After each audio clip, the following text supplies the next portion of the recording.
বিষয় হচ্ছে তুমি কনি মিয়ার চিকিৎসার জন্য ফান্ড কালেক্ট আগে আমার কথা শুনুন কনি মিয়ার চিকিৎসার জন্য ফান্ড কালেক্ট করার কথা খুব ভালো সাইমন আব্বু কোথায় জি ভাই আসেন আরে ভাই ঠেলা ঠেলি করেন কি ওদিকে যান ভাই ভাই শোনো সেট করে সব কন্টেন্ট কেউ অপমান করে কথা বলো সব সেট করে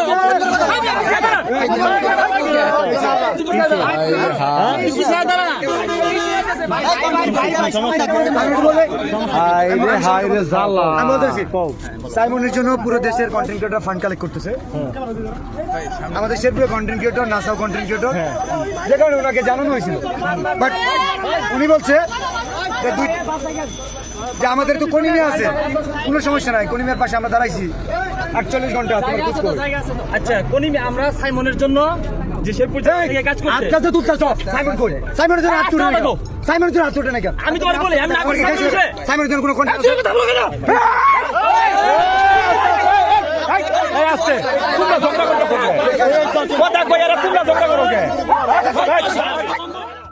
সেবামূলক কাজগুলো করতে গেলে বিভিন্ন জায়গা থেকে বিভিন্ন কটু কথা আসতেই পারে, তাই বলে মাথা গরম করা যাবে না। মাথা গরম করে নিজেদের ভিতরে ঝগড়াঝাটি করলে সমাজের ভিতরে একটা বিশৃঙ্খল পরিবেশ তৈরি হবে। সেজন্য ভাইরাল পার্সনদেরকে বলি, আপনারা ঝগড়াঝাটি না করে নিজেদের ভিতরে সমঝোতা করুন এবং সেবামূলক কাজগুলো চালিয়ে যান।